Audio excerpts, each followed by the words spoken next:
भारत के संविधान की फिलॉसफी या फिर भारत के कॉन्स्टिट्यूशन की फिलॉसफी को एक वर्ड के अंदर डिस्क्राइब करना आसान नहीं है, इट इज इम्पॉसिबल। सोसाइटी की जो नीड्स होंगे, सोसाइटी की जो डिमांड होंगी, टाइम टाइम के हिसाब से अगर उनको कॉन्स्टिट्यूशन के अंदर रखा जाए तो रखा जा सकता है, या फिर हटाया जाए तो हटाया भी जा सकता है। हमारे इस सोसाइटी के अंदर एक कम्युनिटी का डोमिनेंस देखने को मिलता है और अधिकतर कम्युनिटीज दबी हुई दिखती हैं, इसीलिए हमें कम्युनिटी के हिसाब से राइट्स को प्रेजेंट करना होगा। सोसाइटी के पास चीजें ना हो बल्कि सबके साथ शेयर किया जाए, और इस तरीके का जो ये कॉम्प्रोमाइज है, ये एक अच्छा कॉम्प्रोमाइज है क्योंकि इसमें सोसाइटी हमें अपलिफ्ट होते हुए देखी। हेलो दोस्तों, आप सभी का बहुत बहुत स्वागत है हमारी आज की एक और बहुत ही इंटरेस्टिंग क्लास में। अपनी क्लास 11th के प्यारे बच्चों के साथ बात करते हुए हम लोग आप सभी के सामने YouTube पर उपस्थित जो आपका सबसे बेहतरीन बैच है क्लास 11th के कॉन्टेक्स्ट में, जिसे हम लोग विजय बैच के नाम से जान रहे हैं, उसके अंदर जो आपका पॉलिटिकल साइंस वाला पोर्शन है उसे डिस्कस करने के लिए मैं आपके सामने आ चुका हूं। और अब तक हम लोग आप सभी के साथ अपने पॉलिटिकल साइंस सब्जेक्ट के अंदर बहुत सारे अलग अलग चैप्टर्स को पढ़ चुके हैं। हमारी आज की इस क्लास में हम लोग आप सभी के सामने एक और बहुत ही जबरदस्त और एक और बहुत ही महत्वपूर्ण जो हमारा चैप्टर है उसको हम लोग आप सभी के सामने पेश करने वाले हैं, और इस चैप्टर की सारी जो कहानी है उसको हम लोग एक एक कर आपके सामने रखेंगे। ठीक है, तो एक नया चैप्टर है और एक ही क्लास के अंदर हमारा ये चैप्टर आपके सामने हम लोग कंप्लीट कर देंगे। स्टार्ट कर लेते हैं और डिस्कस कर लेते हैं कि हम लोग किस चैप्टर के बारे में आप सभी के साथ बातचीत कर रहे हैं।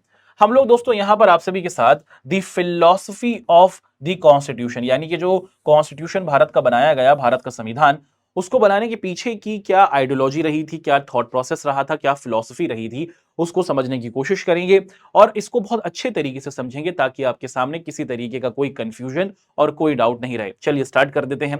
सबसे पहले पढ़ लेते हैं कि ये जो हमारा पूरा का पूरा चैप्टर है इसके अंदर हम लोग किन किन महत्वपूर्ण बातों को या फिर किन किन इंपॉर्टेंट बातों को पढ़ने वाले हैं।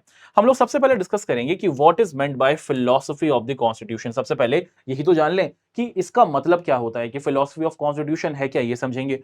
फिर उसके बाद हम लोग what is the political philosophy और ऑफ आवर कॉन्स्टिट्यूशन, पहले तो ये जानेंगे कि कॉन्स्टिट्यूशन की फिलॉसफी क्या होती है। फिर भारत के संविधान की पॉलिटिकल फिलॉसफी क्या रही है उसको समझेंगे। फिर हम लोग जानेंगे कि भैया हमारे यहां पर ना अलग अलग तरीके के अचीवमेंट्स हमें आते हुए दिख रहे हैं ना, और इन्हीं को हम लोग क्या करेंगे, ये जो प्रोड्यूशनल अचीवमेंट्स हमें आते हुए दिख रहे हैं इनके बारे में डिस्कशन करेंगे। फिर कॉन्स्टिट्यूशन से रिलेटेड कुछ क्रिटिसिज्म या फिर कॉन्स्टिट्यूशन को लेकर कुछ गलतियां या फिर लोग इसके अंदर मौजूद कुछ बातों को पसंद नहीं करते हैं, उसके बारे में डिस्कशन करेंगे। और फिर हमारे संविधान की क्या लिमिटेशंस या फिर क्या कमियां या फिर क्या सीमाएं हमें देखने को मिल रही हैं, उनको भी हम लोग एक एक कर डिस्कस करेंगे। तो मोटे मोटे तौर पर इन 5 पॉइंट्स के अंदर हमारा ये चैप्टर आपको कंप्लीट होता हुआ दिखेगा, और बहुत अच्छे तरीके से इन 5 पॉइंट्स के अंदर हम लोग अपने इस कंप्लीट चैप्टर को आपके सामने रख देंगे। ठीक है, स्टार्ट करते हैं दोस्तों, और बहुत अच्छे तरीके से इस चैप्टर की सारी जो कहानी है वो आपके सामने रख देंगे, और किसी तरीके का कोई भी कंफ्यूजन हम लोग बिल्कुल भी आपके सामने नहीं आने देंगे। चलो स्टार्ट कर रहे हैं। सबसे पहले डिस्कशन कर लेते हैं दोस्तों कि what is meant by philosophy of the constitution. Our final point is that the Indian constitution must be read है ना with the constitution assembly debates in order to refine and raise the higher theoretical place the justification of values embodied in the constitution. A philosophical treatment of a value is incomplete if a detailed justification or for it is not provided. When the farmers of the when the creators, या फिर हम देखते हैं दोस्तों कि when the famers of the, है ना, जो हमारी कॉन्स्टिट्यूशन को फ्रेम कर रहे थे, constitution choose to guide Indian society and polity by the set of values, there must be been concerning set of reasons many of them thought may not have been fully explained. तो दोस्तों यहां पर हम लोग क्या discussion कर रहे हैं, यहां पर हम लोग डिस्कशन कर रही हैं कि हमारी जो कॉन्स्टिट्यूशन की फिलॉसफी है इसका मतलब क्या है। कि जब भारत के संविधान को बनाया जा रहा था, जब भारत के कॉन्स्टिट्यूशन को बनाया जा रहा था, तो हमने अपनी कॉन्स्टिट्यूशन असेंबली को बनाया, और आप देखते हैं कि 1946 के अंदर हमारी कॉन्स्टिट्यूशन असेंबली क्या करती है, अपनी कॉन्स्टिट्यूशन को बनाने की तैयारी शुरू करती है। और फिर 2 साल 11 महीने 18 दिन की बहुत बड़ी मेहनत के बाद दुनिया भर के अलग अलग संविधानों को, दुनिया भर के अलग अलग कॉन्स्टिट्यूशंस को पढ़ने के बाद भारत का कॉन्स्टिट्यूशन तैयार होता है। अब जब इस कॉन्स्टिट्यूशन को बनाया जाएगा ना, तो इसके अंदर क्या किया जाएगा दोस्तों, कि भारत की हिस्ट्री, भारत की प्रॉब्लम्स, भारत की इश्यूज, इनको ध्यान में रखकर भारत के कॉन्स्टिट्यूशन को बनाया जाएगा। और इसी को हम लोग क्या कह रहे हैं, इसी को हम लोग अपने कॉन्स्टिट्यूशन की फिलॉसफी के नाम से जान रहे हैं। क्योंकि जब इंडिया का कॉन्स्टिट्यूशन बनाया गया तो हमने दुनिया भर के अलग अलग कॉन्स्टिट्यूशन को देखा, और उन सभी कॉन्स्टिट्यूशन के अंदर मौजूद जो अच्छी अच्छी बातें थी उनको अपने कॉन्स्टिट्यूशन के अंदर इनकलकेट किया। हमने अमेरिका की कॉन्स्टिट्यूशन को देखा, आप देखते हैं कनाडा के कॉन्स्टिट्यूशन से बातें ली, हमने आयरलैंड के कॉन्स्टिट्यूशन से चीजों को लिया, हमने यूएसएसआर या फिर रशिया के कॉन्स्टिट्यूशन से बहुत सारी चीजों को रखा। आप देखते हैं दोस्तों कि हमने वाइमर कॉन्स्टिट्यूशन या फिर जो जर्मनी का कॉन्स्टिट्यूशन है वहां से भी बहुत सारी बातों को रखा, साउथ अफ्रीका के कॉन्स्टिट्यूशन से रखा गया। दुनिया भर के अंदर ये जितने भी कॉन्स्टिट्यूशन की अच्छी अच्छी बातें जब हमने अपने कॉन्स्टिट्यूशन के अंदर डाली ना, तो इनको हमने भारत के पर्सपेक्टिव में अपने कॉन्स्टिट्यूशन में इनकलकेट किया या फिर अपने कॉन्स्टिट्यूशन में शामिल किया। उनके कॉन्स्टिट्यूशन में जो बनाई गई बातें थी वो वहां के लिए एप्लीकेबल थी, यहां पे जब इनको रखा गया तो इनको भारत के हिस्ट्री, भारत के इश्यूज और भारत की प्रॉब्लम्स के साथ हमने सेट किया, ताकि हम लोग क्या कर सकते हैं, ताकि हमारी कंट्री के अंदर मौजूद जो हमारी वैल्यूज हैं, ताकि हमारी कंट्री के अंदर मौजूद जो हमारी क्या है दोस्तों के जितने भी इश्यूज हैं, है ना, इंडियन सोसाइटी के पर्सपेक्टिव में उनको हमारा कॉन्स्टिट्यूशन सही तरीके से डील कर सके। अब सवाल यहां पर आता है कि what is meant by the philosophy of our constitution, why do we need that, कि अगर कॉन्स्टिट्यूशन बनाना ही था तो बना लेते, जो बाहर के कॉन्स्टिट्यूशन में रखा हुआ था उसको सीधा सीधा हम यहां पर लगा लेते, कि क्या जरूरत थी कि हमें अपने इंडिया के कॉन्स्टिट्यूशन को इंडिया के तरीके से या फिर इंडिया की हिस्ट्री, इंडिया के सोशल आप देखते हैं दोस्तों कि जो हमारा डायग्राम है ना, जो हमारा सोशो इकोनॉमी आप देखते हैं कि इनबैलेंस है, इनइक्वालिटी का पूरा पर्सपेक्टिव देखने को मिलता था उस टाइम पर, उसको ध्यान में रखकर हमें बनाने की जरूरत क्या है। इस बात पर यहां पर हमारा ये सवाल आते हुए दिख रहा है कि why do we need that. A political philosophy approach to the constitution is needed not only to find out the more content expressed in it and to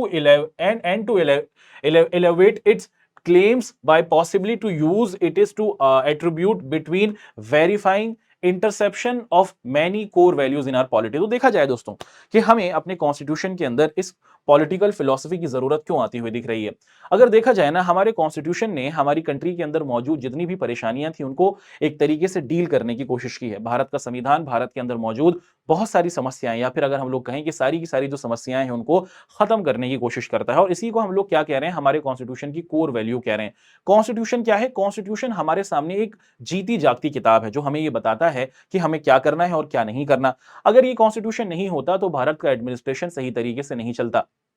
हमारे यहाँ पे लीडर्स आप देखते हैं दोस्तों कि उनको रोकना बहुत मुश्किल हो जाता। अगर हमारे यहाँ पर कोई आपको दिखता है दोस्तों कि जो लीडर्स सही तरीके से काम करते हैं, इसके पीछे ये है कि इनकी लिमिटेशंस हैं, कि हम अपने लीडर्स पर एक तरीके से हमारा कॉन्स्टिट्यूशन अपने सिटीजंस को पावर दे रहा है और लीडर्स को अकाउंटेबल बना रहा है, और इसीलिए हमारे कॉन्स्टिट्यूशन के जरिए देश का जो पूरा सिस्टम है या फिर जो देश का पूरा जो एडमिनिस्ट्रेशन है वो हमको बिल्कुल सही तरीके से होता हुआ दिख रहा है। और इसीलिए जरूरत थी किस चीज की दोस्तों, इसीलिए जरूरत थी कि हम लोग जब अपने कॉन्स्टिट्यूशन को बनाएं तो इसके फिलोसफिकल पार्ट को भी बहुत ध्यान में रखें और अपने कॉन्स्टिट्यूशन के अंदर उन सभी बातों को ध्यान रखें कि हमारी सोसाइटी के अंदर मौजूद जो हमारा हर एक ग्रुप है, चाहे वो किसी भी कास्ट है ना, चाहे वो किसी भी कास्ट, जेंडर, रेस, रिलीजन है ना, कहीं से भी आता हो, उन सभी की बातों को ध्यान में रखकर हम लोग अपने कॉन्स्टिट्यूशन को करेंगे कंप्लीट। और इसके जरिए हम क्या करेंगे दोस्तों कि कॉन्स्टिट्यूशन जो हमारा बनेगा ये पूरे तौर पर सारी की सारी जो सबकी डिमांडें हैं उनको पूरा करेगा। What is meant by philosophy of the constitution? Constitution as means of democratic transformation. तो अगर देखा जाए, भारत को आजादी मिलती है 15 अगस्त 1947 को। 200 सालों से भी ज्यादा लंबे समय के बाद भारत को आजादी हासिल हो रही है।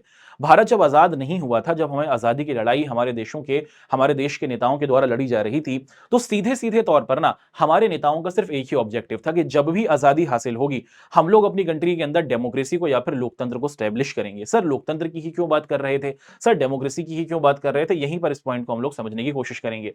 प्रोवाइड पीसफुल है ना, democratic means to bring about the social transformation moreover for a heterocracy colonized people। तो देखा जाए दोस्तों कि अगर हम अंग्रेजों के टाइम पर देखें तो क्या होता था कि सोसाइटी के अंदर सिर्फ ब्रिटिशर्स जो थे उन्हीं के पास पावर हुआ करती थी। हमारी कंट्री के अंदर रहने वाले, चाहे शहर में रहने वाले लोग हों, चाहे गांव में रहने वाले लोग हों, चाहे किसी भी रिलीजन, चाहे किसी भी कास्ट के हों, सिर्फ कुछ सेलेक्टेड लोगों के पास ही ब्रिटिश टाइम के अंदर, ब्रिटिश पीरियड के अंदर पावर हुआ करती थी और वही कंट्री को एक तरीके से गवर्न कर रहे थे या फिर चला रहे थे। और उस टाइम की जो गवर्नमेंट थी, जो ब्रिटिश गवर्नमेंट हम कह सकते हैं, जो कंट्री को संभाले हुई थी, क्या वो कंट्री के बेटरमेंट कर रही थी? नहीं, वो सिर्फ और सिर्फ अपना फायदा कर रहे थे, वो अपने खजानों को भर रहे थे। और अगर किसी कंट्री को पीसफुल तरीके से आगे बढ़ना होता है, अगर कोई कंट्री अपने आप को बहुत अच्छे तरीके से आगे बढ़ाना चाहती है, वो चाहती है कि कंट्री के अंदर मौजूद सभी लोग साथ मिलकर रहें, तो इसके लिए जरूरी है कि वहां पर क्या किया जाए, वहां पर डेमोक्रेसी को स्टैब्लिश किया जाए, और डेमोक्रेसी कॉन्स्टिट्यूशन के बिना आ ही नहीं सकती है ना। ये बात हमने यहां पर देखी। The Indian constitution was design to break the shackles of traditional social hierarchies and usher in a new era of freedom. तो देखा जाए, इंडिया के अंदर बहुत सारी हमें इश्यूज देखने को मिलते थे आजादी से पहले। हमारी कंट्री के अंदर बड़े तौर पर हमें कास्ट सिस्टम देखने को मिलता था। चाहे पढ़ा लिखा आदमी हो या फिर अनपढ़ आदमी हो, वो कास्ट सिस्टम के अंदर बुरे तौर पर फंसा हुआ था। हमारी कंट्री के अंदर बहुत सारे जो हमारे दलित भाई थे उनके साथ डिस्क्रिमिनेशन किया जाता था, और एक तरीके से आजादी के बाद ये कोशिश की गई कि इंडिया के अंदर सबको इक्वल लाया जाएगा और कंट्री के अंदर मौजूद ये जो डिस्क्रिमिनेशन होता है कास्ट के बेसिस पर, ये जो हायरार्की बनी हुई है कि हम तो ऊपर हैं बाकी सब नीचे हैं, इस हायरार्की के सिस्टम को तोड़ने की कोशिश की जाएगी। और हमारा क्या करेगा, हमारा कॉन्स्टिट्यूशन सबको इक्वालिटी देगा और सबको इक्वल जस्टिस देगा, चाहे आप किसी भी कास्ट, जेंडर, रिलीजन या फिर लैंग्वेज से आते हो। कॉन्स्टिट्यूशन की नजर में, देश के कानून की नजर में आप सभी इक्वल हैं और देश का संविधान सबको आगे बढ़ाने की कोशिश करेगा।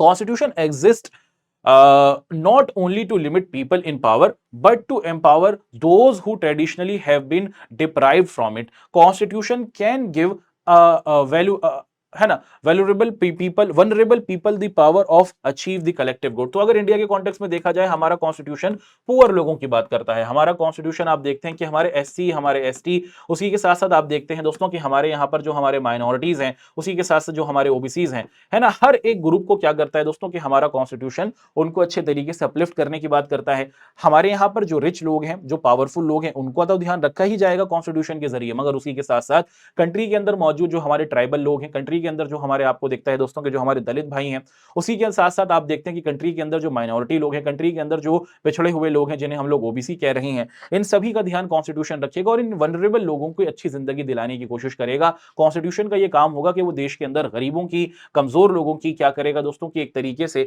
उनके लिए खड़ा रहेगा। और कॉन्स्टिट्यूशन सोसाइटी के अंदर सोशल वेलफेयर की बात करता है कि समाज का अधिक से अधिक कल्याण हो, लोगों की जिंदगी को अधिक से अधिक बेहतर किया जा सके और स्पेसिफिकली वो लोग जो सबसे ज्यादा पीछे हैं, इनकी जिंदगी को बेहतर किया जाए। It is hard to describe the philosophy in one word. सच में देखा जाए ना कि हम लोग अपने भारत के संविधान की अगर फिलॉसफी को एक वर्ड के अंदर डिफाइन करना चाहें तो वो क्या है, ये बहुत मुश्किल है, क्योंकि भारत का संविधान हर एक पॉइंट ऑफ व्यू की बात करता है। इंडियन कॉन्स्टिट्यूशन बात करता है कि सोशल वेलफेयर होना चाहिए। इंडियन कॉन्स्टिट्यूशन ये बात करता है कि हमें अपनी सोसाइटी के अंदर जस्टिस रखना है। इंडियन कॉन्स्टिट्यूशन ये कहता है कि हमें अपनी सोसाइटी के अंदर एक तरीके से इक्वालिटी को रखना है और उसी के साथ साथ आप देखते हैं कि जो इनइक्वालिटी होती है इसको हटाना है। इंडियन कॉन्स्टिट्यूशन ये कहता है कि हम सभी को फ्रीडम देनी है ना। तो भारत के संविधान की फिलॉसफी या फिर भारत के कॉन्स्टिट्यूशन की फिलॉसफी को एक वर्ड के अंदर डिस्क्राइब करना आसान नहीं है। It is impossible. It resist any single label because it is liberal, democratic, एलिगेटरी, है ना। उसी के साथ साथ आप देखते हैं egalitarian, secular, federal, upon of the community. तो देखा जाए भारत का संविधान अपने आप में ही बहुत विचित्र संविधान है, अपने आप में ही एक बहुत ही महान संविधान है। दुनिया के सबसे बेहतरीन आप देखते हैं दोस्तों के कॉन्स्टिट्यूशंस में से एक कॉन्स्टिट्यूशन इंडिया का है। क्यों? क्योंकि यहां पर हमें लिबरल अप्रोच देखने को मिल रही है। इंडिया का कॉन्स्टिट्यूशन लिबरल है, यानी कि हमारे कॉन्स्टिट्यूशन के अंदर आप देखते हैं दोस्तों कि अगर जो नियम बना दिए गए हैं, जो रूल्स बना दिए गए हैं, उनको आप देखते हैं कि टाइम के हिसाब से अगर जरूरत है तो चेंज किया जा सकता है, उसके अंदर बदलाव लाया जा सकता है। उसी के साथ साथ हमारा कॉन्स्टिट्यूशन सेकुलर है, हम सबको साथ लेके चलते हैं, सब रिलीजन को बहुत इक्वल तरीके से ट्रीट करते हैं। हमारे यहाँ पर फेडरल सिस्टम देखने को मिलता है, हमारे यहाँ पर सेंट्रल गवर्नमेंट भी है, हमारे यहाँ पर स्टेट गवर्नमेंट भी है और हमारे यहाँ पर लोकल गवर्नमेंट भी है। और हमने पावर को ना सबके साथ डिस्टिंग्विश किया है, सबके साथ बांटा है। हमारी लोकल गवर्नमेंट सिटीज को बेहतर करेगी, हमारी लोकल गवर्नमेंट विलेजेस को बेहतर करेगी। जब भारत के गांव बेहतर होंगे, जब भारत की सिटीज बेहतर होंगी, तो हमारी क्या है दोस्तों कि भारत बेहतर होगा। स्टेट गवर्नमेंट स्टेट को बेहतर करती है और जब स्टेट बेहतर होंगे तो भारत बेहतर होगा और हमारी जो सेंट्रल गवर्नमेंट है वो कंप्लीट इंडिया को बेहतर करने की कोशिश करती है ना। और उसी के साथ साथ देखा जाए दोस्तों एग्रीटेरियन सोसाइटी का मतलब है कि यहाँ पर सोशल वेलफेयर की बात की जाती है कि सबको साथ लेकर चलेंगे, एक ऐसा समाज बनाएंगे जिसमें गरीब से गरीब व्यक्ति, अमीर से अमीर व्यक्ति एक तरीके से अपनी जिंदगी को बेहतर कर सके। और इंडियन कॉन्स्टिट्यूशन इसी बात पर आप देखते हैं दोस्तों की फोकस करता है। आप चाहे किसी भी रिलीजन के हो या फिर लिंग्विस्टिक बेसिस पर हो, कॉन्स्टिट्यूशन की जिम्मेदारी है कि वो आपको क्या करेगा दोस्तों, हर एक तरीके से हम सभी की पहचान ना तो हमारे रिलीजन से होगी, ना तो हमारी पहचान हमारे आप देखते हैं कि भाषा से होगी, ना तो हमारी पहचान हमारी कास्ट से होगी, ना तो हमारी पहचान आप देखते हैं दोस्तों कि हमारे किसी और सोसाइटल ग्रुप से होगी। जब आप इंडिया के बाहर जाते हैं ना, तो आप अपने आप को कैसे इंट्रोड्यूस करते हैं? क्या आप ये बोलते हैं कि मैं क्रिश्चियन हूं, या फिर आप ये बोलते हैं कि मैं पंजाब से हूं, या फिर आप बोलते हैं कि मैं महाराष्ट्र से हूं? नहीं, आप अपनी पहचान इंडियन बताते हैं। जब देश के बाहर हमारी पहचान हमारे देश से हो रही है कि हम अपने आप को एक इंडियन के तौर पर रिकॉग्नाइज कराना चाहते हैं, वैसे ही हमारा कॉन्स्टिट्यूशन कहता है कि देश के अंदर भी हमारी पहली पहचान हमारी किससे है? ना तो हमारी लैंग्वेज से है, ना तो हमारी लैंग्वेज से है, ना तो हमारे रिलीजन से है, ना तो हमारे कास्ट से है, ना तो हमारे आप देखते हैं कि जेंडर से। हमारी पहचान हमारी कंट्री से है, और which means first we are Indians, पहले हम लोग इंडियंस हैं, बाद में हमारा रिलीजन, बाद में हमारी कास्ट, बाद में आप देखते हैं दोस्तों कि हमारा पूरा का पूरा जो जिस ग्रुप से आप जुड़े हैं वो आपको आता हुआ दिखता है। In short it is committed to freedom, equality, social justice and form of national territory. Bharat का संविधान फ्रीडम की बात करता है, इक्वालिटी की बात करता है, सोशल जस्टिस की बात करता है और नेशनल यूनिटी की बात करता है कि आप किसी भी सोशल ग्रुप से आए, आप किसी भी रिलीजन को माने, आप किसी भी कास्ट से आए, आप किसी भी आप देखते हैं कि जेंडर से आए, आपको इकट्ठे रहना है और कंट्री को आगे बढ़ाना है और कंट्री को अपलिफ्ट करना है। But underneath all this, there is a clear emphasis on peaceful and democratic measure for putting this philosophy into practice। और सीधा सीधा देखा जाए दोस्तों कि इस पूरे के पूरे पर्सपेक्टिव को जो इंप्लीमेंट किया जा रहा है ना, उसके पीछे ऑब्जेक्टिव क्या है कि हमारी कंट्री के अंदर पीसफुल तरीके से सब लोग रहें। डेमोक्रेसी में सबको साथ लेके चला जाएगा, जब सब साथ रहेंगे तो कंट्री में पीसफुल आता हुआ दिखेगी अप्रोच और सब लोग अच्छे तरीके से आगे बढ़ेंगे। तो भारत का संविधान भारत में डेमोक्रेसी को स्टैब्लिश कर रहा है। भारत की डेमोक्रेसी भारत के अंदर शांति को बनाए रखती है, भारत के अंदर आप देखते हैं कि पीसफुल अप्रोच को स्टैब्लिश करके रखती है। आगे बढ़ते हैं। What is the political philosophy of our constitution, इसी के अंदर हम लोग यहां पर बात करेंगे इंडिविजुअल फ्रीडम के बारे में। अब इंडिविजुअल फ्रीडम क्या है और इंडिविजुअल फ्रीडम से हमारा क्या पॉइंट ऑफ व्यू है, इसको हम लोग एक एक कर डिस्कस करने की कोशिश कर लेते हैं।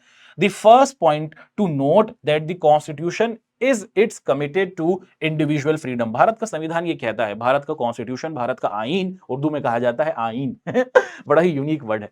अगर देखा जाए दोस्तों कि भारत का जो ये संविधान है, भारत का ये जो हमारा कॉन्स्टिट्यूशन है, ये हमें बता रहा है कि हम ना हर एक इंसान की इंडिविजुअल फ्रीडम की बात करते हैं, हर एक व्यक्ति की आजादी की बात हम लोग कर रहे हैं। रिमेंबर, आप देखते हैं दोस्तों, राम मनोहर रॉय प्रोटेस्टेड अगेंस्ट क्लेटिवन of freedom of press in British colonial period. तो देखा जाए दोस्तों कि 1879 में ना 1879 के आसपास ना ब्रिटिशर्स ने क्या किया था दोस्तों, आप देखते हैं कि हमारी कंट्री के अंदर, सॉरी 1859 के आसपास ना ब्रिटिशर्स ने क्या किया था दोस्तों कि हमारी कंट्री के अंदर एक एक एक्ट को लगा दिया था जिसे कहा जाता है वर्नाकुलर प्रेस एक्ट।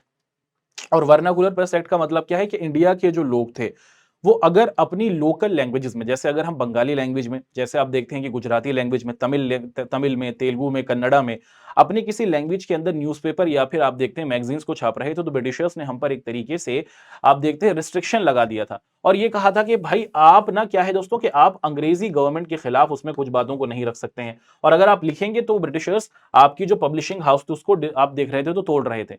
इसी के साथ साथ आप देखा जाए तो it is not surprising therefore that the freedom of expression it is integral part. और देखा जाए ना कि इस कानून के जरिए जो ब्रिटिशर्स ने इंपोज किया, जिसे हम लोग वर्नाकुलर प्रेस एक्ट कहते हैं, इस कानून के जरिए ब्रिटिशर्स ने इंडियंस की जो फ्रीडम ऑफ एक्सप्रेशन या फिर फ्रीडम ऑफ स्पीच की जो अप्रोच थी ना उसे तोड़ने की कोशिश की। एक इंसान क्या फील करता है, एक इंसान क्या कहना चाहता है, एक इंसान अपनी गवर्नमेंट से, एक इंसान अपनी कंट्री के बारे में जो चीजें देख रहा है उसको ये राइट मिलना चाहिए कि वो उसको एक्सप्रेस कर सके, लेकिन ब्रिटिशर्स ने हमसे वही छीन लिया था। It is not surprising, therefore, that the freedom of expression is an integral part of the Indian Constitution. So it is the freedom from absolute arrest. तो वहीं देखा जाए दोस्तों कि इसी वजह से इस बात को ध्यान में रखकर हमारे कॉन्स्टिट्यूशन इस बात को इंप्लीमेंट किया गया कि जो लोग फील करते हैं, जो लोग बताना चाहते हैं, जो वो किस तरीके की चीजों को रखते हैं, उनको वो पूरे तौर पर कहने का मौका मिले। बट शर्त यह है कि आप कॉन्स्टिट्यूशनल तरीके से करें। ऐसा ना हो कि आपकी बात कहने के तरीके से किसी को डिसहर्टन फील हो, किसी की आप देखते हैं कि रिलीजन, कास्ट, जेंडर के ऊपर आप डेरोगेटरी स्टेटमेंट निकालें। आपको रिस्पेक्टफुली कॉन्स्टिट्यूशनल आप देखते हैं कि तरीके से ही अपनी बात कहने का मौका दिया जा रहा है।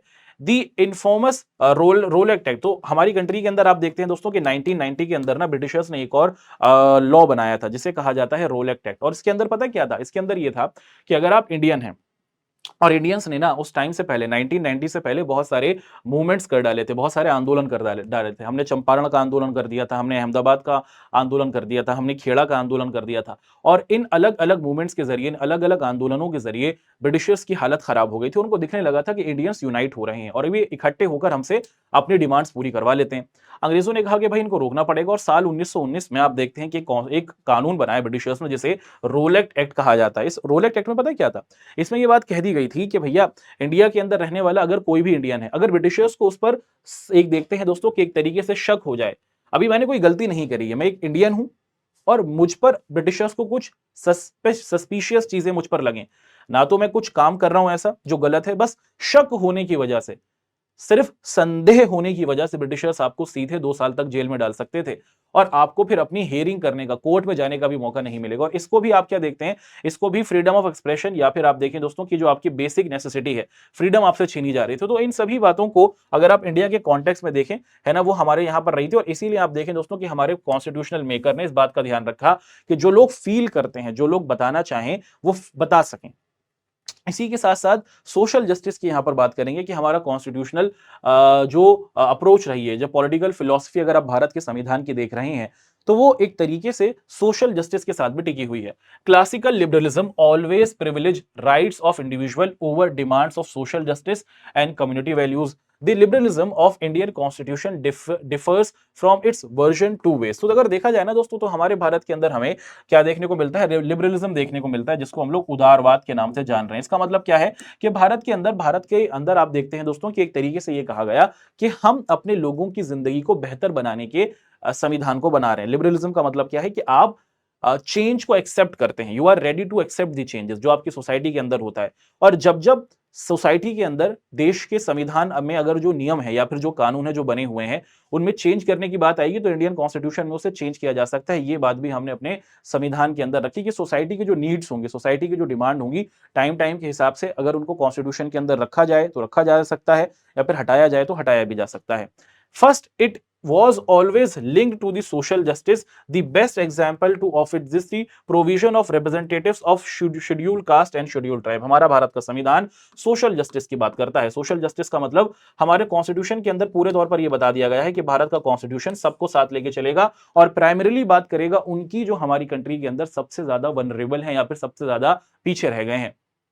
डेवलपमेंट की राह में ना, प्रोग्रेस की वजह से, विकास की राह में हम सभी लोग जो सिटीज में रहते हैं वो काफी आगे निकल गए, लेकिन हमारे दलित भाई, हमारे आदिवासी भाई जो जंगलों में रहते हैं वो उतने ज्यादा पीछे, उतने ज्यादा आगे नहीं रहे। और इसीलिए उनको रिजर्वेशन दिया जाता है ताकि वो सबके साथ क्या कर सकें, जो डेवलपमेंट की जो लड़ाई है, डेवलपमेंट की जो राह है उसमें तेजी से आगे आ सकें, है ना। तो देखा जाए दोस्तों कि रिजर्वेशन क्या है कि हम सभी लोग तो बहुत आगे निकल गए और हमारे दलित भाई और उसी के साथ साथ हमारे जो आदिवासी भाई हैं वो बहुत पीछे रह गए। अब इनको सबके साथ जोड़ना है, इसके लिए इनको पहले से यहां पर अब थोड़ा सा रिजर्वेशन दिया जा रहा है कि आपके साथ बहुत डिस्क्रिमिनेशन हुआ है पहले, अब आपको ज्यादा मेहनत करने की जरूरत नहीं है, हम आपको पहले से ही सबके साथ यहां पर जोड़ने की कोशिश कर रहे हैं, है ना।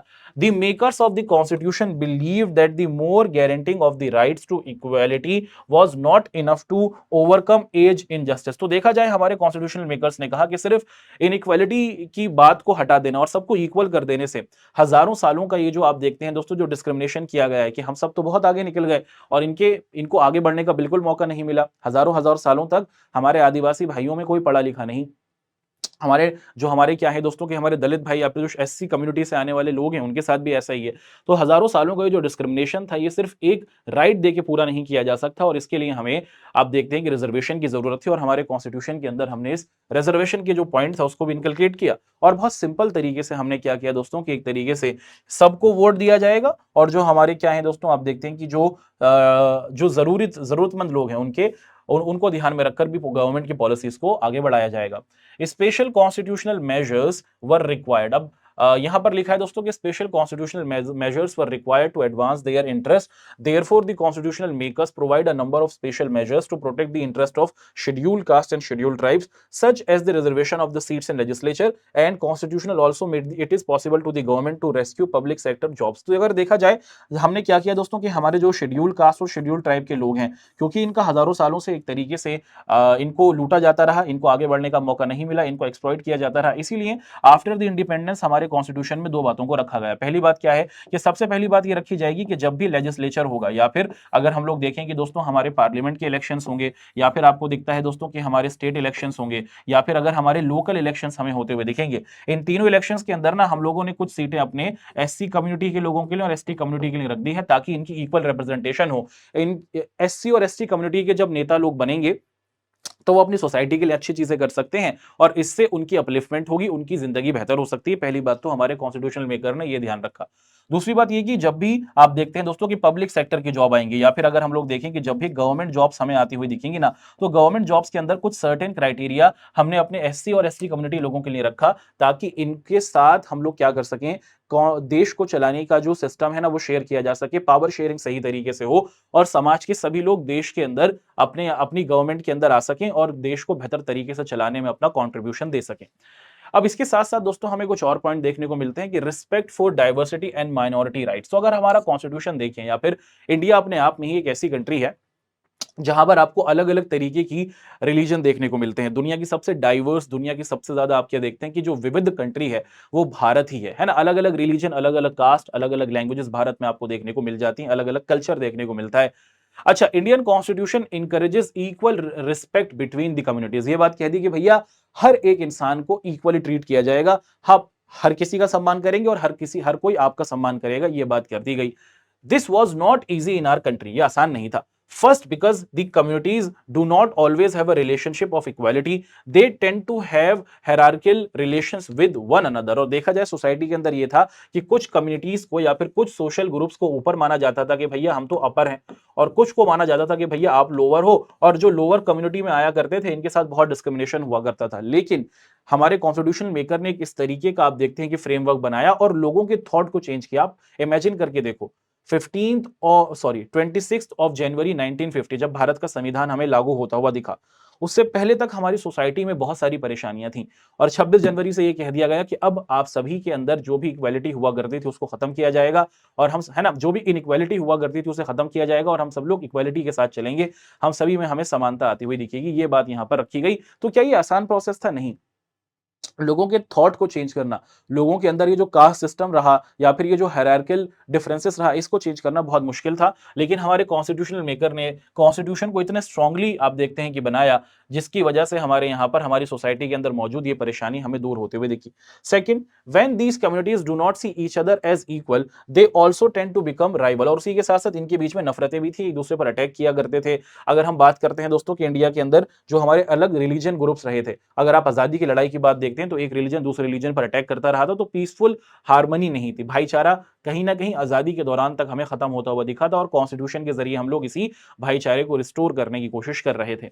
It was important to ensure that one community systematically dominates other. This is made is mandatory for the constitution to recognize community based rights. इसीलिए बात की गई कि हमें क्या करना पड़ेगा, क्योंकि हमारे सोसाइटी के अंदर एक कम्युनिटी का डोमिनेंस देखने को मिलता है और अधिकतर कम्युनिटीज दबी हुई दिखती हैं। इसीलिए हमें कम्युनिटी के हिसाब से राइट्स को प्रेजेंट करना होगा कि हर कम्युनिटी के पास अपने राइट्स हो, और इक्वली भी सब इक्वल हो, और हर कम्युनिटी के पास भी अपने राइट्स हो। इसके जरिए हम लोग अपने हर एक इंसान को आगे बढ़ा सकते थे। यही ध्यान हमारे कॉन्स्टिट्यूशनल मेकर्स ने दिया। One such right is the right to religious community to establish on run their own educational institute। तो देखो, इसी बात को ध्यान में रखकर हमारे यहाँ पर ये कह दिया गया कि जो भी जिस रिलीजन को फॉलो करता है, आप जिस भी रिलीजन को फॉलो करते हैं आप इस रिलीजन को फॉलो करें। उसी के साथ साथ आपसे ये भी कह दिया गया कि अगर आप अपने रिलीजन के अंदर या फिर अपने कल्चर के रिलेटेड टीचिंग्स देना चाहते हैं तो आप अपने एजुकेशनल इंस्टीट्यूट खोल सकते हैं, सरकार आपका समर्थन करेगी, और सबको ऐसा मौका दिया गया है। तो इससे आप देखते हैं दोस्तों कि हर हर कम्युनिटी ने, जैसे हमारे सनातन धर्म के लोगों ने गुरुकुल्स को खोला, जैसे हमारे मुस्लिम भाइयों ने आप देखते हैं कि मदरसों को खोला, क्रिश्चियंस के जरिए आप देखते हैं दोस्तों कि क्या किया गया, कॉन्वेंट स्कूल्स को खोला गया। Such institutions may receive money from the government, है ना, and provision shows that the Indian constitution does not see religion merely as a private matter concerning the individuals. और उसी के साथ साथ देश का जो संविधान होगा वो रिलीजन के मैटर्स के अंदर किसी तरीके से कोई इंटरफेयर नहीं करेगा, और बहुत अच्छे तरीके से आप देखते हैं कि अगर गवर्नमेंट चाहे तो इन इंस्टीट्यूशंस को अपनी ग्रांट दे सकती है, या फिर आप देखते हैं कि पैसा दे सकती है, और उसके जरिए ये लोग क्या कर सकते हैं, अच्छे तरीके से अपनी कंट्री को आगे बढ़ा सकते हैं। हमारी कंट्री में हमें सेकुलरिज्म भी देखने को मिलता है, यानी कि हम सभी, देश का जो हमारा संविधान है, देश का जो हमारा कॉन्स्टिट्यूशन है, वो इस बात को हमारे सामने रखता है कि देश की नजर में, देश के संविधान के अंदर सब रिलीजन को इक्वली ट्रीट किया जाएगा, सबको समान माना जाएगा और सबको सम्मान दिया जाएगा। Everybody is equal and everybody gets respect, every religion gets respect, ये बात यहां पर हमारा कॉन्स्टिट्यूशन कहता है। The term secular was not initially mentioned. हमारा कॉन्स्टिट्यूशन जब बना 26 जनवरी 1950 को इंप्लीमेंट किया गया, उस टाइम पर ये सेकुलर वर्ड नहीं था। बाद में हमारे कॉन्स्टिट्यूशन के अंदर इस वर्ड को इनकलकेट किया गया। The main stream western conception of secularism means mutual exclusion of state and religion in order to protect values such as individual freedom and citizenship right of individual. In terms, mutual exclusion means this both religion and state must stay away from its internal affair one another. The state must not intervene in dominance of religion. Religion likewise should not directly state policies or influence that conduct the state. In other words, mutual exclusion means that religion and state must be strictly separated. तो basically यहां पर यह बात की गई कि जो हमें वेस्टर्न थॉट दिखता है ना, पश्चिमी देशों का, यूरोप का या फिर अमेरिकन कंट्रीज का जो हमें आता हुआ दिख रहा है, इसके अंदर अगर ये बात की गई है दोस्तों कि अगर हम सेकुलरिज्म की बात करते हैं कि गवर्नमेंट होगी, गवर्नमेंट रिलीजन के कॉन्टेक्स्ट में कोई इंटरफेयर नहीं करेगी और रिलीजन गवर्नमेंट के काम में कोई इंटरफेयर नहीं करेगा। ये दोनों इंडिविजुअल एंटिटीज हैं और ये अपने अपने तरीके से काम करेंगी और गवर्नमेंट रिलीजन को रिस्पेक्ट करेगी, रिलीजन गवर्नमेंट को रिस्पेक्ट करेगा और ये दोनों अपने अपने तरीके से काम करती रहेंगी। किसी तरीके का कोई इंटरफेयर दोनों की तरफ से नहीं किया जाएगा।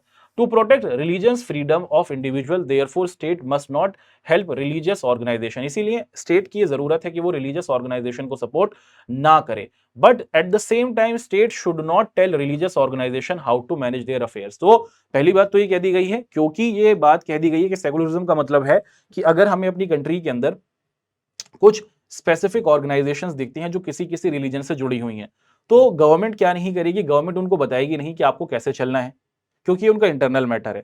ये बात कर दी गई और उसी के साथ साथ आप देखते हैं दोस्तों कि but at the same time state should not tell organization how to manage, है ना। तो स्टेट किसी भी तरीके से, अगर कोई गवर्नमेंट है तो वो किसी भी तरीके से किसी रिलीजियस ऑर्गेनाइजेशन को आप देखते हैं दोस्तों हेल्प नहीं करेगी, ये बात कर दी गई है। और उसी के साथ साथ आप देखते हैं दोस्तों कि गवर्नमेंट की ये जिम्मेदारी है कि वो ऑर्गेनाइजेशन को कैसे चलाना है ये भी उनके साथ कोई इंटरफेयर नहीं करेगी, जैसे वो चलाना चाहे वो चलाएं, है ना। ये बात यहां पर दी गई। उसी के साथ साथ राइट टू रिलीजियस ग्रुप, हमारी कंट्री के अंदर हमारा कॉन्स्टिट्यूशन हम सभी को ये बताता है कि आप सभी लोग क्या कर सकते हैं, अपने रिलीजियस ग्रुप को बना सकते हैं। The Indian constitution grants right to the all religious community such as the right to establish and maintain the educational institution. Freedom of religion in India means the freedom of religion of both individual and communities. तो हमारा भारत का संविधान आपको individually अपने religion को follow करने की जिम्मेदारी देता है और आपके रिलीजन के जो सब लोग हैं, जो एक कम्युनिटी बनता है, उनको भी क्या है दोस्तों कि वो भी अपने रिलीजन को फॉलो कर सकते हैं। एक इंसान भी और पूरी की पूरी जो सोसाइटी है उस रिलीजन की, गवर्नमेंट इंश्योर करेगी कि आपके साथ कोई डिस्क्रिमिनेशन ना हो और उसी के साथ साथ आप अपने रिलीजन या फिर अपने कल्चर को स्टैब्लिश करने के लिए अपने एजुकेशन इंस्टीट्यूट बना सकते हैं। और गवर्नमेंट क्या करेगी दोस्तों, पूरा इंश्योर करेगी कि आपके साथ किसी तरीके का कोई डिस्क्रिमिनेशन ना हो जब आप अपने एजुकेशन इंस्टीट्यूट को स्टैब्लिश कर रहे हैं। स्टेट्स पावर ऑफ इंटरवेंशन, कि भाई स्टेट के पास किन किन जगहों पर हम देखते हैं दोस्तों कि पावर है कि वो क्या कर सकती है, कि वो इंटरवीन कर सकती है। इसको अब हम लोग एक एक कर आपके सामने डिस्कस करने की कोशिश करते हैं। The state simply had to interfere in affairs of religion. The state could also help religious communities by giving aid to educational institution run by them. तो अगर कोई एजुकेशनल इंस्टीट्यूशन चल रहा है, जैसे मान लीजिए कि कोई मदरसा चल रहा है, कोई गुरुकुल चल रहा है, तो कोई कॉन्वेंट स्कूल चल रहा है, गवर्नमेंट उनको अपलिफ्ट करने के लिए अपनी तरफ से पैसा दे सकती है ना। ये बात यहां पर बताई गई है। उसी के साथ साथ द स्टेट में हेल्प टू और hinder religious community depending which mode of action promotes values such as freedom and equality। और गवर्नमेंट एक तरीके से ये ध्यान रखेगी कि जो जितने भी हमारे रिलीजियस ग्रुप है वो एक दूसरे के साथ चलते रहें और अगर कहीं पर कोई खतरनाक एक्शन लेना हो ना तो वो भी गवर्नमेंट ले सकती है in order to maintain the peace. ये बात भी यहां पर दी गई। फर्स्ट, अब यहां से ये पॉइंट तो हमने एक एक कर आपके सामने डिस्कस किए। अब यहां से हम लोग क्या करेंगे दोस्तों कि अपने कॉन्स्टिट्यूशन के अंदर मौजूद जो हमारे अलग अलग तरीके के अचीवमेंट्स रहे हैं उनको हम लोग समझने की कोशिश करेंगे। First, the Indian Constitution reflects a faith in political deliberation. We know that many groups and interests were not abruptly represented in Constitutional Assembly, but the debates in Assembly amplify show that the makers of the Constitution wanted to be inclusive in their approach as possible.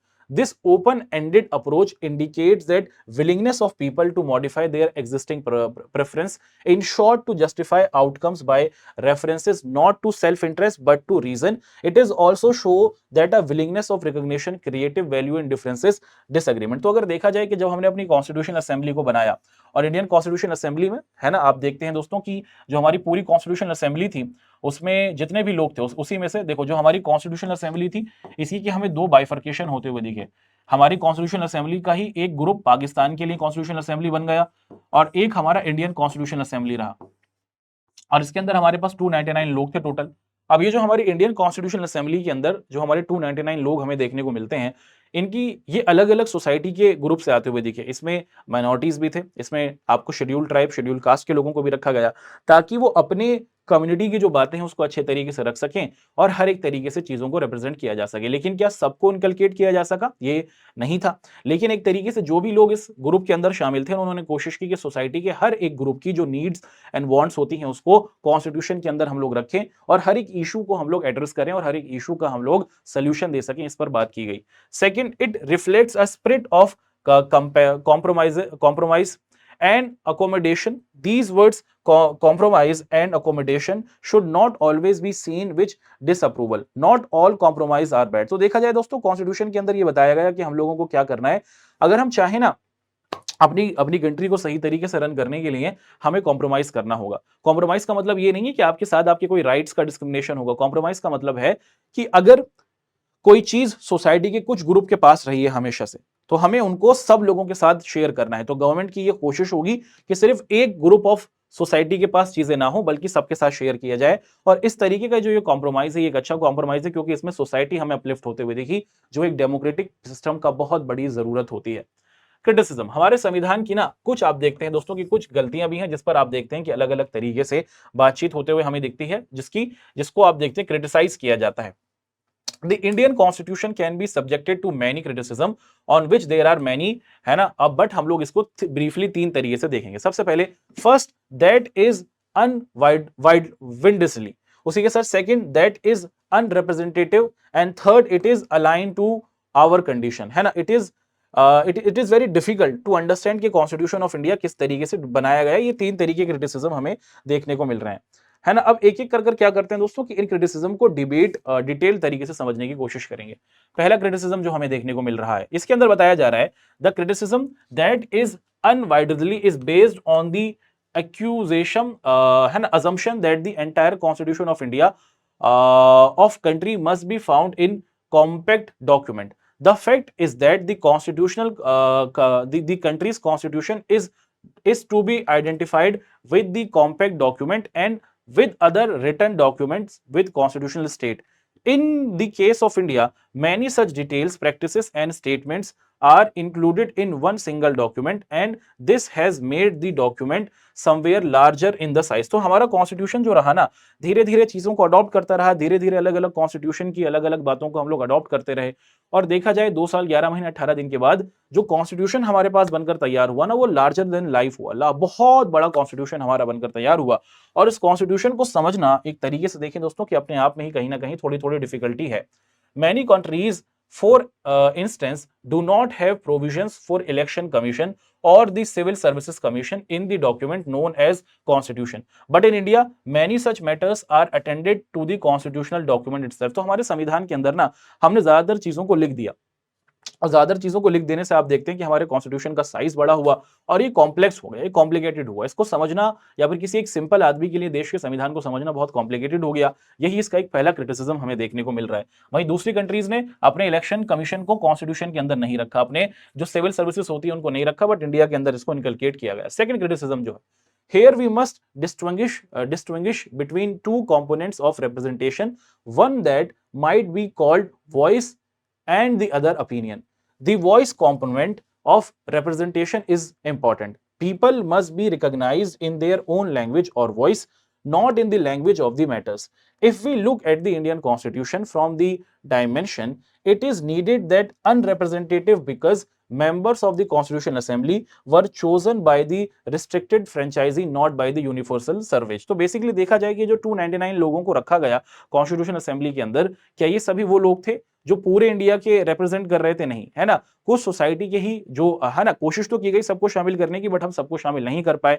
और ये इसी तरीके का criticism दिख रहा है कि हमने क्या किया, क्या हमने सबकी वॉइस को अपने कॉन्स्टिट्यूशन के अंदर रखने की कोशिश तो की, लेकिन क्या सबको हमने इसके अंदर शामिल किया? ऐसा होता हुआ हमें देखने को नहीं मिला। However, if we examine the other dimension, we may not find it altogether lacking in representations. The claim that almost every shade of opinion was represented in Constitutional Assembly may be terrific exaggered, but may have something to it. If we read the debates that took place in Constitutional Assembly, we found out that the vast range of issues and opinions were mentioned. Members raised matters not only based on their individual and social concerns, but based on the prescribed interest and concerns of various social sections. तो ऐसा नहीं कि अगर हमने ये देखा कि हम हर एक सोसाइटी के लोगों को कॉन्स्टिट्यूशनल असेंबली में रिप्रेजेंटेशन नहीं दे पाए, लेकिन क्या हमने सबकी बातों को रखा कॉन्स्टिट्यूशन के अंदर? हाँ, रखा। अगर मान लीजिए कि कोई एक ऐसा इंसान था जो आप देखते हैं कि सिटी से आया हुआ था, जो कॉन्स्टिट्यूशनल असेंबली के अंदर शामिल था, उसने गांव के लोगों के इश्यूज जो थे, उनकी जिंदगी को बेहतर करने के लिए क्या पॉलिसीज बन सकती हैं, उसका इनपुट दिया। ऐसे ही वो लोग जो हमें दिखते हैं दोस्तों, कहां से? जो एजुकेटेड लोग थे, जो एजुकेटेड कम्युनिटी थी, उन लोगों ने, आप देखते हैं कि अनएजुकेटेड लोगों के लिए कैसे कंट्री को आगे गवर्न करना है, उनके लिए क्या पॉलिसीज होंगी, उसकी भी बातचीत की, है ना। तो जो लोग जिस ग्रुप से आए, उन्होंने अपने ग्रुप के कंसर्न्स और अपने ग्रुप के इश्यूज को तो रखा ही कॉन्स्टिट्यूशन असेंबली के अंदर, और उसको उससे रिलेटेड नियम्स बनाने की कोशिश की। लेकिन उसी के साथ साथ हम देखते हैं दोस्तों कि उन्होंने सोसाइटी के जो हमारे दूसरे ग्रुप रहे थे, उनको भी अपने साथ जोड़ने की कोशिश की और बहुत अच्छे तरीके से चीजों को किया।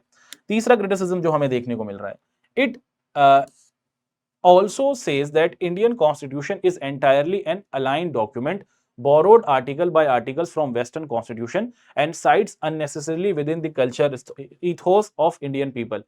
This criticism is often voiced by many. Even in the Constitutional Assembly itself, there were some voices that ethos is a concern. ethos या फिर अगर हम देखें दोस्तों, इस पॉइंट का मतलब क्या है कि हमने यूएसएसआर के संविधान का पूरा कॉन्सेप्ट रख लिया, हमने ब्रिटेन से पार्लियामेंट्री सिस्टम पूरा रख लिया, हमने अमेरिका से जो आप देखते हैं दोस्तों कि जो प्रेसिडेंट और प्रेसिडेंट की पावर, सारा कॉन्सेप्ट उसको यहां पर रख लिया। ये बात की जाए कि इंडिया के लोगों ने बाहर के जो पॉइंट थे या फिर दूसरे जो वेस्टर्न कॉन्स्टिट्यूशन के सारे पॉइंट थे वो अपने कॉन्स्टिट्यूशन के अंदर रख लिए। लेकिन अगर देखा जाए ना, इन रियलिटी में हमने उन पॉइंट्स को रखा तो सही, बट उसे इंडियन पर्सपेक्टिव के अंदर और इंडियन कॉन्टेक्स्ट के साथ अपने कॉन्स्टिट्यूशन के अंदर रखा। तो जो लोग ये वाली बात करते हैं कि भैया हमने बाहर के कॉन्स्टिट्यूशन की सारी बातों को रख लिया बिना सोचे समझे, ऐसा नहीं था। हमने बहुत अच्छे तरीके से उन कॉन्स्टिट्यूशन के अंदर जो अच्छी बातें थी उनको अपने कॉन्स्टिट्यूशन के अंदर रखा इन इंडियन पर्सपेक्टिव, और उसे इंडिया के फ्लेवर के साथ उसको हमने अपने सामने रखने की कोशिश की। अब हमारा ये जो कॉन्स्टिट्यूशन रहा, इसकी कुछ लिमिटेशंस या फिर कुछ सीमाएं भी हमें देखने को मिल रही हैं। इसको भी हम लोग क्या करेंगे दोस्तों, एक एक कर आपके सामने रखने की कोशिश करेंगे। सबसे पहला point, first, the Indian constitution has centralised idea of national unity. तो हम लोग क्या करते हैं, हम लोग केंद्रीकृत के जो लोग हैं वो देश के प्रति क्या रहेंगे, एक तरीके से बाउंडेड रहेंगे। इस तरीके की अप्रोच हमें देखने को मिलती है। स्टेट लव या फिर अफेक्शन देखने को नहीं मिलता। Second, it appears to have glossed over some important issues of gender justice, patriarchy within the family. इस तरीके के जो इशू रहे ना, जैसे पैट्रियार्की सिस्टम हुआ, इस तरीके के इश्यूज को हमारे कॉन्स्टिट्यूशन ने डील नहीं किया है। Third, it is not clear when in a poor developing country certain basic socio-economic rights were neglected on the section on directive principal state then made an integral feature of our fundamental duties। तो ये पूरे तरीके से clear नहीं है कि government से ये कहा जाता है कि भैया तुम्हें लोगों की भलाई करनी है, स्पेसिफिकली पुअर लोगों की भलाई करनी है। बट अगर पुअर लोगों की भलाई करनी है तो उसके लिए क्या क्या मेजरमेंट्स उठाने चाहिए और क्या क्या चीजें करनी चाहिए, ये पूरे तौर पर इंडिकेट नहीं किया गया। ये भी एक लिमिटेशन हमें देखने को मिल रहा है। और उसी के साथ हमारा ये जो चैप्टर है वो आपको कंप्लीट होता हुआ दिखता है। तो ये जो हमारा चैप्टर रहा दोस्तों कि जो हमारे फिलॉसफी वाला है ना, कॉन्स्टिट्यूशन से रिलेटेड, वो होता है कंप्लीट। अब आप लोगों से मुलाकात करेंगे अपने एक नए चैप्टर के अंदर। उस नए चैप्टर के अंदर हम लोग आप सभी के सामने डिस्कशन करेंगे कुछ और भारी प्यारी बातों का। तो आप लोग जरूर कमेंट करके बताएं कि आप लोग अगला चैप्टर कौन सा कराना चाहते हैं। जिस चैप्टर की होगी डिमांड, उसी चैप्टर को हम लोग आपके सामने अपनी नेक्स्ट क्लास के अंदर पेश करेंगे। आपका हमारे साथ जुड़ने के लिए बहुत बहुत शुक्रिया, धन्यवाद।